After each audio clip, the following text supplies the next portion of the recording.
Putusan Majelis Kehormatan yang memberhentikan Anwar Usman, pamannya Gibran, dari kursi Ketua Mahkamah Konstitusi baru saja terjadi.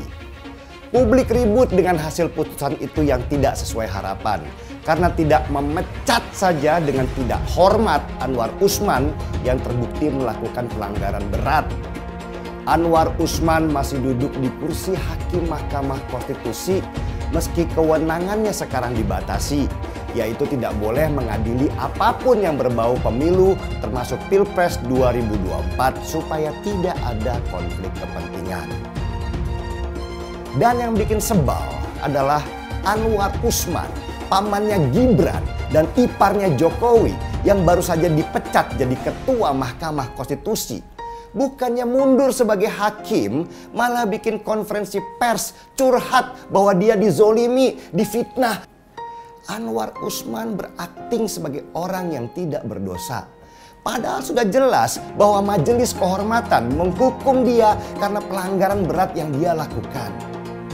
Anwar Usman seperti biasanya bawa-bawa nama Tuhan dalam pembelaannya. Seolah-olah Tuhan bisa dipolitisasi sesuai dengan kepentingan. Jijik kan? Memalukan sekali perilaku Anwar Usman yang dalam setiap pernyataannya dia selalu membawa-bawa nama Tuhan. Dengan pelanggaran etik berat itu, Anwar Usman dicopot dari jabatannya sebagai Ketua Mahkamah Konstitusi. Bukan cuma itu, Anwar Usman juga dilarang terlibat dalam proses persidangan MK yang akan mengadili perkara-perkara berkenaan dengan pemilu, Pileg maupun Pilpres.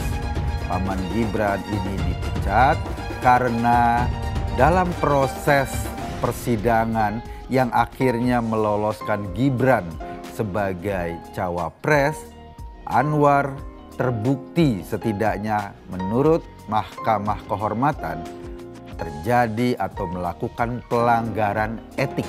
Pak Prabowo ini sudah pengalaman lah kalau soal kalah Pilpres, berkali-kali kalah. Dan dia akan mencari segala cara agar bisa sekedar menjadi presiden. Cawapresnya adalah orang yang dalam prosesnya juga bermasalah. Memang bukan dia yang diberhentikan, tetapi pamannya yang mengetuk palu, yang membacakan keputusan, akhirnya dia bisa melenggang sebagai cawapres, juga diberhentikan dari jabatannya sebagai ketua MK. Hasil temuan survei terbaru kali ini adalah ternyata elektabilitas Prabowo Subianto justru semakin menurun ketika dipasangkan dengan Gibran. Bahwa Gibran masih terlalu muda dan masih belum cukup pengalaman untuk menjadi pejabat publik sekelas calon wakil presiden. Nah, selain itu juga karena adanya praktik politik dinasti terkait dengan keputusan Mahkamah Konstitusi ini yang menyebabkan penurunan elektabilitas Prabowo Subianto. Bo, ya sabar dulu lah, jangan mentang-mentang sebagai anak presiden kemudian mendapatkan karpet merah karena ada paman di MK dan segala etika dan moralitas itu tidak dijaga, itu diabaikan begitu saja. Lah ini kan menabrak revolusi mental yang digagas oleh bapaknya.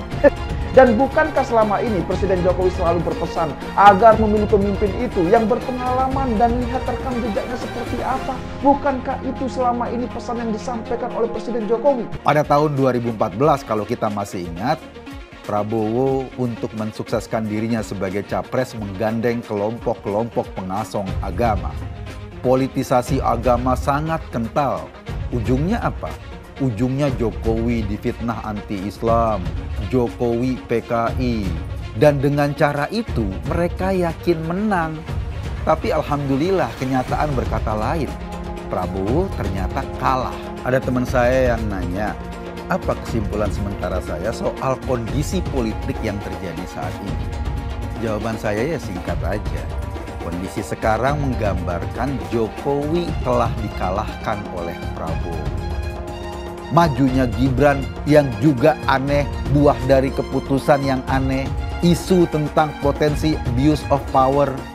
Semua persoalan ini tertuju ke Jokowi dan keluarganya. Jokowi lah yang menjadi sasaran. Jika dulu ada orang beranggapan Jokowi ini mahir memainkan bidak catur politiknya, kondisi hari ini justru sebaliknya. Ternyata Prabowo lah yang kini memainkan bidak caturnya, sedangkan Jokowi ditempatkan hanya sebagai pion yang bergerak ke sana kemari demi kemenangan Prabowo, demi Prabowo duduk sebagai presiden berikutnya. Soal posisinya di PDI Perjuangan, sampai sekarang sikap dan posisi Mas Gibran masih belum jelas. Apakah dia mundur dari partai yang sudah menyediakan karpet merah baginya ketika Pilkada Solo dan mendukung dengan sepenuh hati ayahnya, Pak Jokowi, selama perjalanan panjang 20 tahun lebih karir politiknya? Apakah dia ini sudah benar-benar mundur dan pamitan dengan baik-baik? Atau dia ini memang cuma memancing-mancing saja buat dipecat PDI Perjuangan supaya kemudian bisa bersandiwara sebagai korban, supaya bisa playing victim, supaya bisa berteriak keras kalau dia ini sudah dizolimi. Ada sirup rasa jeruk dan durian, ada keripik rasa keju dan ikan, ada republik rasa kerajaan. Saya sedih ketika kemudian Gibran ke sana. Saya salah satu yang mendukung Jokowi habis-habisan dari tahun 2012, dari saat dia pindah dari Solo ke Jakarta. Kalau orang tanya, "Yan, lu sedih nggak?" Sedih. Istri saya menangis. Lu kecewa nggak? Kecewa. Lu kesel nggak? Kesel. Kalau misalnya gue ketemu Presiden Jokowi, gue pengen nanya, kenapa sih? Kenapa? Apa salah kita? Apa yang kemudian yang tidak menyenangkan dari yang kita lakukan yang membuat kamu seperti ini? Kira-kira seperti itu. Kalau bisa sambil goncang-goncangan tubuhnya. Ada apa? Gitu kira-kira gitu ya. Kenapa? Saya butuh jawaban. Saya butuh jawaban. Dulu mau percaya tidak percaya, dia pernah menawarkan saya menjadi menteri. Saya tidak mau. Beberapa kali acara kita, dia tanya, "Mas Hadian ada uangnya?" Ada. Saya bisa cari. Saya bisa kumpulkan dari teman-teman yang lain. Saya tidak terima apapun. Kenapa? Saya tidak minta apapun. Saya tidak pernah minta tambang sama dia walaupun saya di Komisi 7. Saya tidak minta keistimewaan apapun. Saya tidak mau minta apapun dari Presiden Jokowi agar menjaga dia tetap menjadi presiden dalam bayangan kita seperti dulu, baik, benar, lurus dan sebagainya. Tiba-tiba beberapa hari lalu saya seolah-olah diguncang-guncangkan, kenapa begini. Lalu ratusan ribuan orang bertanya pada saya, "Kenapa, Bang?" Dan saya bilang, saya tidak punya jawabannya. Saya tidak punya jawaban yang bisa saya pastikan. Sekarang kita bisa menduga-duga, oh jangan-jangan karena ini, jangan-jangan karena ini segala macam. Tapi jawaban pastinya harus saya dapatkan dari mulutnya Presiden Jokowi sekali. Langsung. Saya menanya sama dia, "Kenapa, Pak Presiden? Apa yang membuat kamu kecewa? Apakah 3 periode? Apakah ada yang lain? Atau mungkin kamu tidak suka sama saya? Atau apa?" Ya ngomong aja. Saya berterima kasih karena saya diberikan kesempatan hidup hari ini, di mana saya bisa kemudian menjadi bagian dari sebuah pertarungan bersejarah melawan menantu Soeharto dan anak Presiden Jokowi bersamaan. Saya itu tidak marah kepada siapa-siapa, saya marah kepada Presiden Republik Indonesia, Joko Widodo. Kenapa? Karena menurut saya beliau itu tidak menjalankan apa yang disebut fatsun politik. Fatsun politik itu nggak ada tertulis, nggak pernah ada tertulis. Tapi itu ada etika, gitu. Dan menurut saya ini ada etika yang dilanggar. Gitu. Pertama adalah tidak konsisten. Pertama bilang akan cawe-cawe, mengakui akan cawe-cawe. Kedua tidak akan cawe-cawe. Gitu. Tapi kemudian terbukti perjalanan yang saya bukan orang hukum, tapi dengan adanya 16 guru besar komplain kepada hasil keputusan MK. Dan saya tadi sempat mendengarkan pernyataan mantan MK Pak Hakim Arief Hidayat ya, yang malah mengusulkan MK dibubarkan saja karena dia malu dan lain-lain. Itu kan sudah menunjukkan ada yang salah gitu. Nah, kenapa ini bisa terjadi? Ini yang menurut saya masyarakat tuh, Pak Presiden harus tahu bahwa masyarakat kita itu cerdas, ya kan? Kalaupun diam tuh bukan tidak mengerti, tapi jangan sampai semua kemarahan yang tersumbat ini bisa meledak. Kekhawatiran saya cuma satu, karena sekali lagi kita mesti jaga tetap persatuan kita, jangan sampai potensi risk ini akan tidak tertahankan. Calon presiden Pak Prabowo,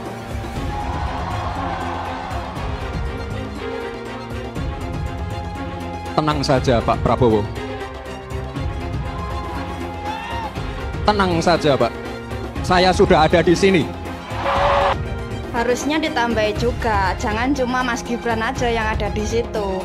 Tapi sebut juga ada Anwar Usman Pak Prabowo, paman saya yang ada di MK.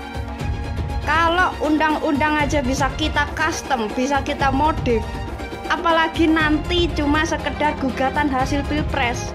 Nah, begitu baru pas. Saya suka nangis loh. Beliau tuh sampai kurus loh. Mikir kenapa?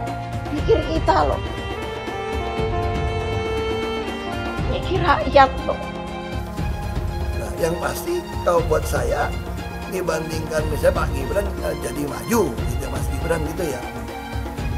Ya saya pilih Ganjar sama Mahfud lah, karena lebih teruji kan. Anda jadi wali kota baru 2 tahun 3 tahun kan belum teruji juga. Ini urus negara loh, mau jadi presiden loh. Kalau Anda belum lengkap, belum pernah di legislatif, belum nasional ya maksudnya DPR. Kalau di DPR kan boleh ngerti nih pemerintahan seperti apa. Anda belum pernah di eksekutif yang tingkat provinsi, Anda nggak ngerti jadi presiden nanti. Ini bukan soal belajar-belajar coba-coba loh. Ini negara dipertaruhkan untuk 2045. Kita kan mau mencapai 100 tahun ini mau jadi apa? Kalau coba-coba, ini negara sebentar lagi 300 juta penduduk kita. Mana boleh kita kasih orang coba-coba. Saya tidak meremehkan anak muda ya. Anak muda bisa lebih kreatif gitu ya. Tapi bicara tata negara, harus mengerti konstitusi. Anda bukan hanya untuk berani untuk maju. Kalau cuma berani maju, banyak bisa kita pilih orang berani maju. Tapi yang lengkap dengan track record ini kan butuh waktu pembuktian. Saya pasti pilih Pak Ganjar, Pak Mahfud yang lebih pengalaman. Saya tidak mau anak cucu saya harus nunggu sekian tahun lagi. Pengalaman Jakarta gitu kan, nunggu lagi mundur. Males sudah. Jadi kita nggak usah coba-coba deh. Udah jangan dengerin janji-janji manis orang. Buktikan aja selama ini bagaimana. Anies Baswedan adalah yang terbaik dan banyak baik-baik sebagai calon pemimpin di negeri. Alam semesta memberikan dukungannya kepada kita. Hingga betapa besarnya dan betapa beratnya rintangan itu, insya Allah kita akan mampu melewati itu, saudara semuanya. Kita akan mampu melewati itu, dan insya Allah kita akan membawa kemenangan kepada pasangan kita ini. Pasangan kita, amin. Pasangan kita, amin. Insya Allah. Harus dicek betul, pernah nggak calon pemimpin kita, calon presiden kita ini memecah belah umat. Kalau punya jejak pernah memecah belah umat, jangan dipilih.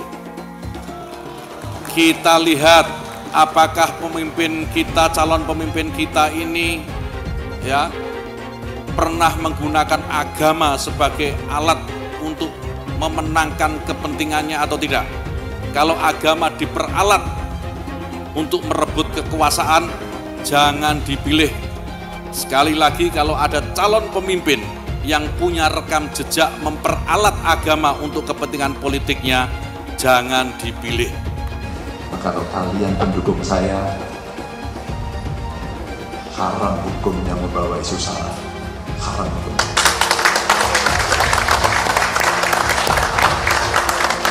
Kita sudah lelah dengan isu itu. Kita menjadi bangsa yang terbelah, dan untuk mengembalikan susah. Umat Kristen di Indonesia memang minoritas, tapi jangan salah. Umat Kristen akan memegang peran menentukan apakah Anies akan menang dalam Pilpres 2024. Kalau secara perlahan semakin banyak orang Kristen yang berpaling ke Anies, yang akan menang nantinya sangat mungkin Anies. Suara pemilih Kristen di Indonesia adalah sekitar ya 10% lah. Kalau ekstrimnya semua warga Kristen memilih Ganjar, artinya Ganjar akan mendapat tambahan 10% suara dan Ganjar akan menang. Nah, itulah saya katakan kekompakan suara pemilih Kristen akan menentukan. Begitu suara pemilih Kristen terbelah secara timpang, Anies akan bisa mengalahkan Ganjar. Anies tahu jagoannya itu hanya akan menang kalau bisa memecah suara pemilih Kristen. Sekarang semua bergantung pada umat Kristen. Kekompakan pemilih Kristen akan menentukan apakah pada akhirnya Indonesia akan dipimpin Anies atau Ganjar. Elektabilitasnya Anies merosot ya seiring mulai terkuaknya kontroversi dari kepemimpinan Anies di Jakarta. Gen Z juga tahu kalau Anies adalah sosok yang didukung kelompok intoleran yang membuat Pilgub DKI 2017 menjadi sangat kotor. Politik identitas yang mengarah ke perpecahan seperti yang dikeluarkan pendukungnya Anies, yaitu Kadrun bin Kampret. Kafir lah, laknat lah, PKI lah, ya cuman itu doang kemampuannya. Itulah pendukung Anies. Jangan pernah takut melawan Kadrun yang cuma pengen Indonesia hancur.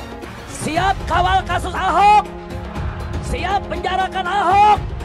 Takbir, takbir, takbir. Siap kawal kasus Ahok. Siap. Siap kawal kasus Ahok. Siap. Betul. Betul. Tangkap, tangkap, tangkap si Ahok. Tangkap si Ahok sekarang juga. Tangkap, tangkap, tangkap si Ahok. Tangkap si Ahok sekarang juga. Takbir. Allahu Akbar. Takbir. Allahu Akbar. Tangkap, tangkap, tangkap si Ahok. Tangkap si Ahok sekarang juga. Tangkap, tangkap. Tangkap si Ahok sekarang juga. Lagi. Penjajahan di depan mata itu di Jakarta. Kita semua pribumi ditindas dan dikalahkan. Kini telah merdeka. Kini saatnya kita menjadi tuan rumah di negeri sendiri. Anies, ibunya Arab, bapaknya Arab, kakeknya Arab. Mas Anies nikah dengan keturunan Arab. Menantu Mas Anies, anak Mas Anies nikahnya dengan Arab lagi. Jadi Mas Anies kalau merepresentasikan Indonesia agak kurang keindonesiaannya. Mungkin 3% Indonesia aja yang bisa direpresentasikan oleh Mas Anies. Nasdem mengingatkan rakyat bahwa Anies kurang mewakili Indonesia karena dia Arab. Apakah ini rasis? Menurut saya tidak. Menurut saya justru ini nasionalis. Seperti di Pilkada DKI dulu, mereka juga getol ingatkan warga DKI bahwa Ahok itu Cina. Lihat, Cinanya Ahok selalu dibawa-bawa. Bahkan sampai terang-terangan ajak ganyang bantai Cina. Jadi sah-sah aja kalau Hasan Nasbi bilang Anies itu kurang mewakili Indonesia karena dia Arab. Lah, mereka juga dulu begitu. Kalau Cina dianggap bukan pribumi, sementara Arab dianggap pribumi, itu baru namanya rasis. Rasis biadab itu. Kalau Cina bukan pribumi, Arab juga bukan. Hasan Nasbi cuma mengingatkan, pilih presiden yang pribumi saja. Saya bilang, Nis, ente nggak bisa jadi presiden. Kenapa? Karena presiden adalah orang Indonesia asli, saya bilang. DKI yang kita harapkan, Anies Baswedan yang begitu jelas Islamnya. 4 tahun 8 bulan jadi gubernur. Mana peraturan pergub saja yang melarang miras? Mana perda Islam apalagi? Yang akhirnya tidak berani juga menegakkan hukum Islam. Banjir tetap banjir, macet tetap macet. Kriminalitas Jakarta, Anda tahu 2 menit sekali terjadi pencurian. Sekarang orang sedang euforia, dia mau dicapreskan. Bagaimana umat terjebak lagi, bodoh lagi, masuk lagi. Kalau misalnya memang Anies itu mau maju dan dia tekad mau menegakkan hukum Islam dan menyatakan perlawanan, saya penuhi. Tapi dia tidak lakukan itu. Tahu nggak, sumur resapan yang ngabisin anggaran beratus miliar itu meresap air agar masuk ke dalam bumi sesuai dengan sunatullah.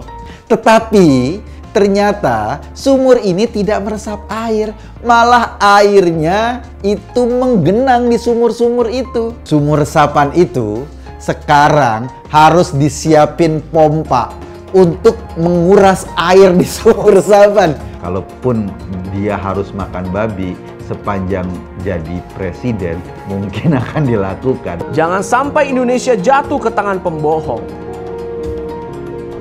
Jangan sampai Indonesia jatuh ke tangan Anies Baswedan.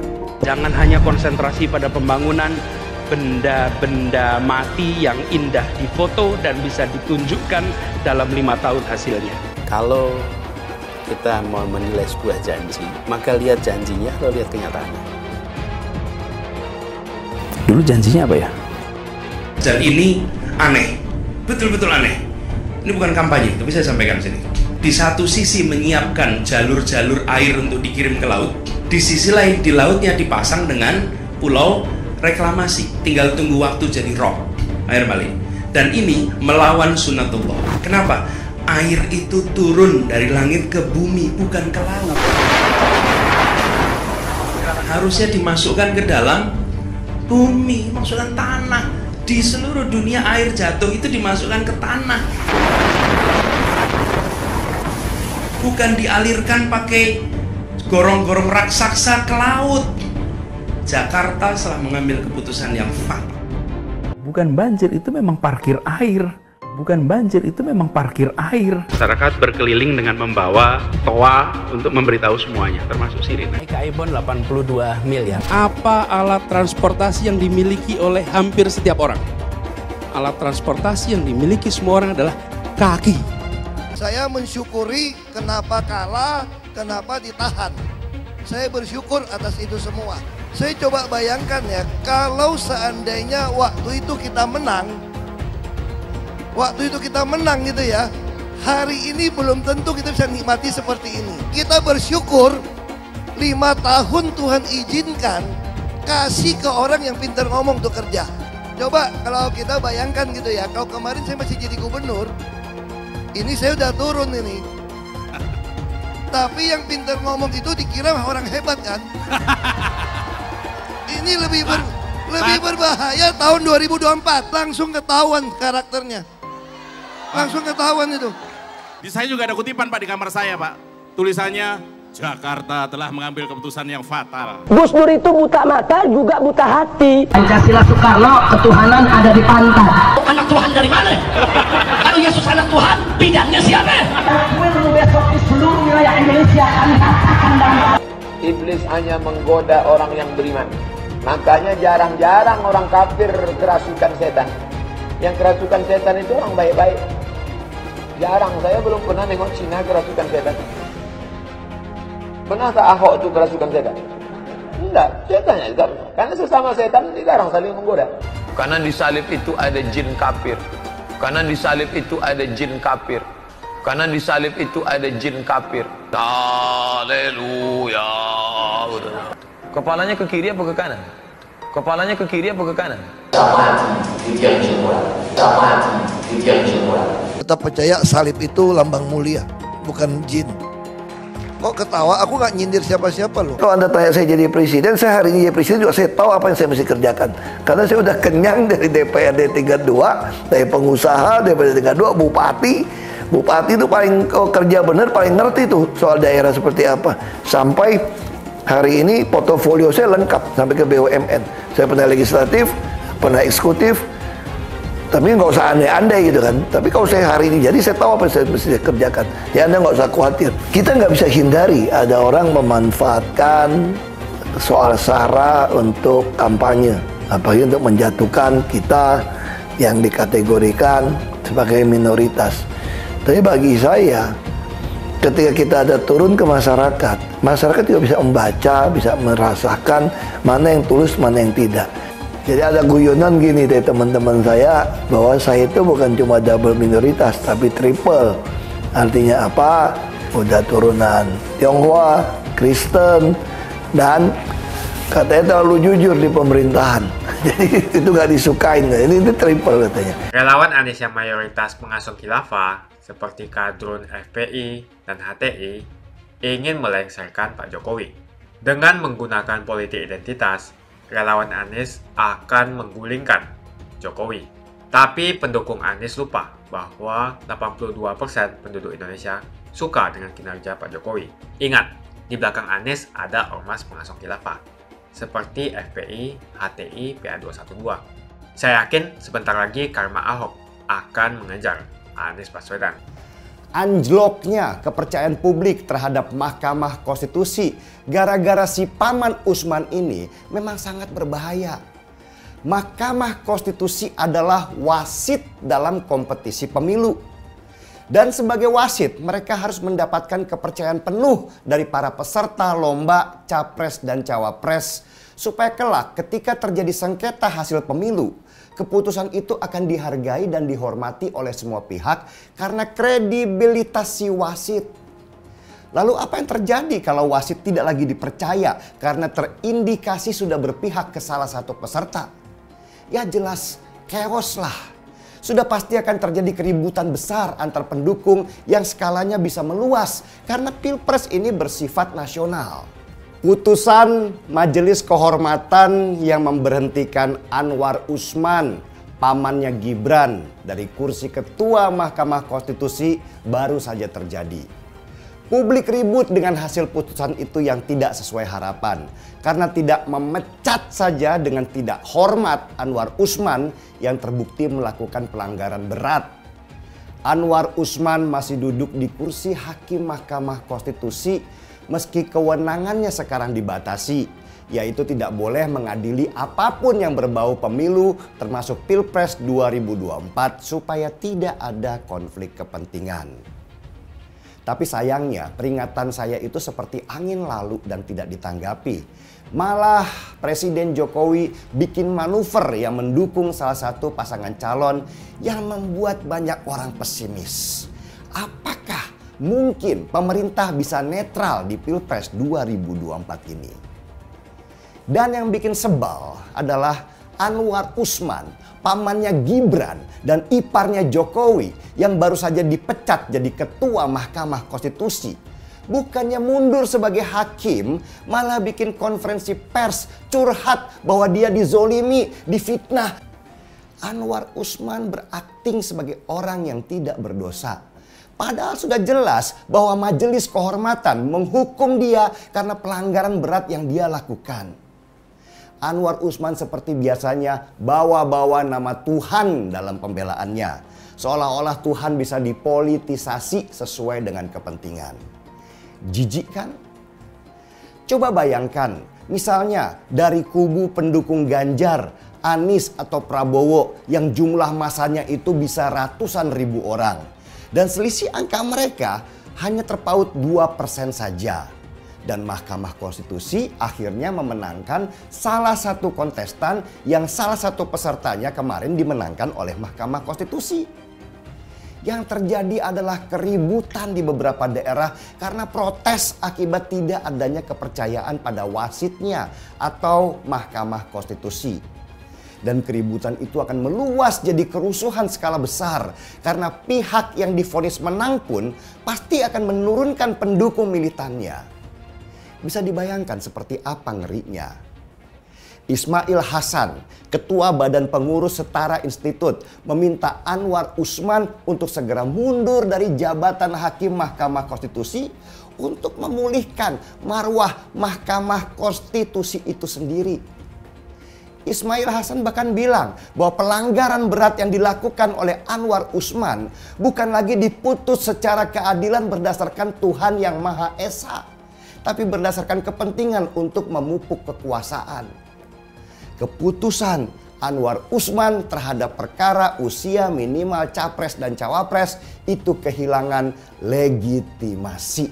Begitu kata Ismail Hasan dari Setara Institut.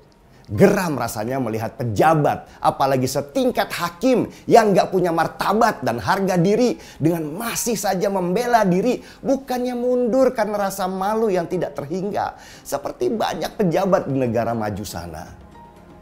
Tapi publik juga tidak bisa dibodohi dengan air mata buaya Anwar Usman. Gelombang protes meminta Anwar Usman mundur dari Mahkamah Konstitusi atau bahkan dipecat dengan tidak hormat itu mulai berdatangan.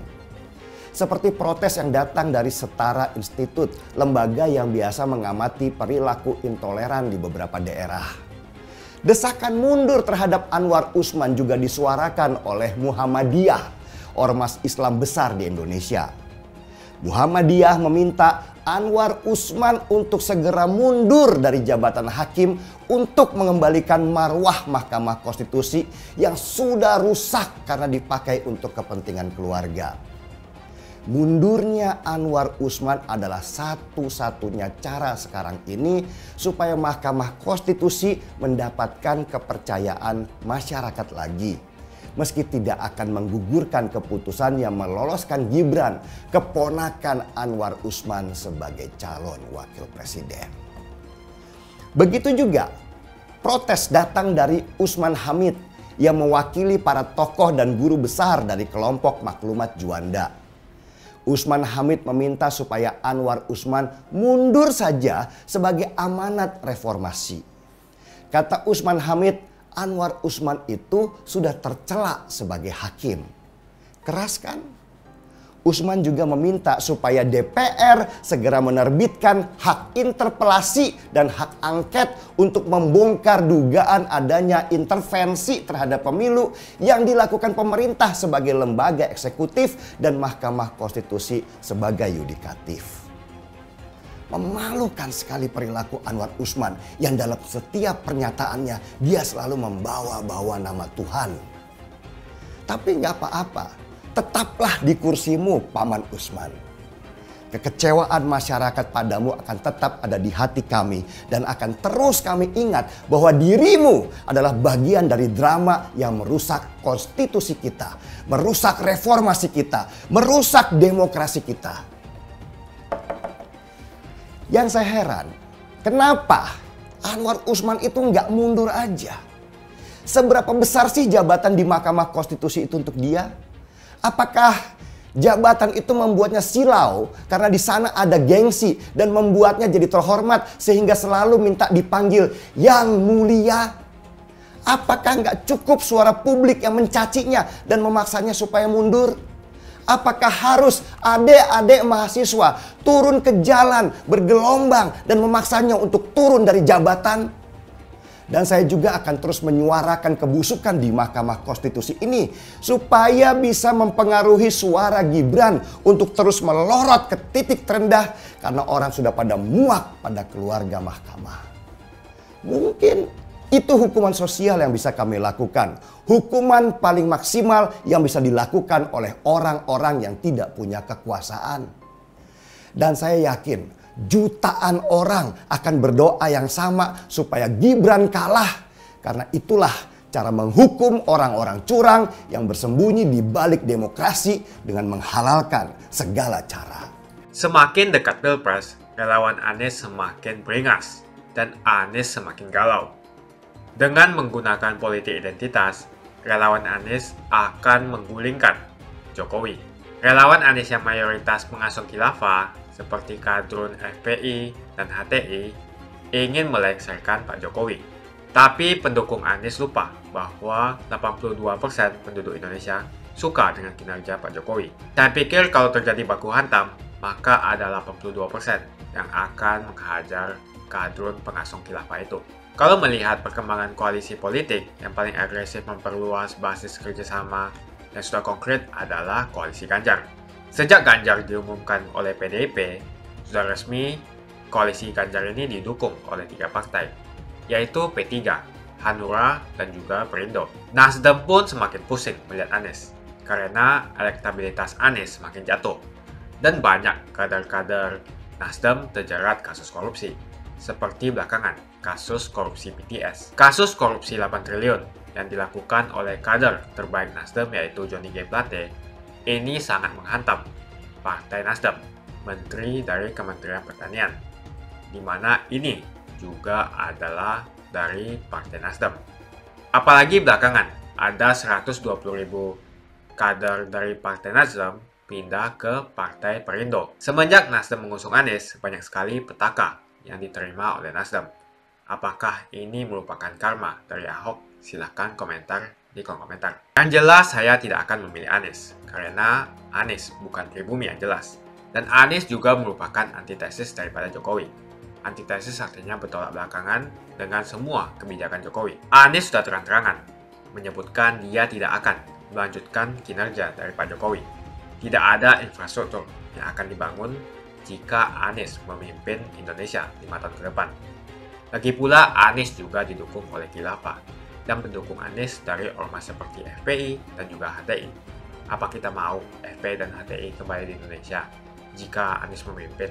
Anies adalah bapak politik identitas yang menghalalkan segala cara untuk menggapai kekuasaan, termasuk menggunakan politik identitas berbasis agama. Kita lihat di kasus Ahok. Kita sudah bisa melihat kinerja Anies selama 5 tahun di Jakarta, dan ini merupakan rekam jejak Anies Baswedan.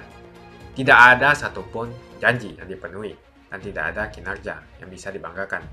Dari DP 0%, OKOC, kelebihan bayar, Formula E, banjir, sumur resapan, jalan rusak, dan gonta-ganti nama jalan. Jadi saya rasa tagline perubahan yang diusung Anies adalah tagline merubah kata korupsi menjadi kelebihan bayar, supaya semua koruptor tidak dijerat oleh pasal korupsi.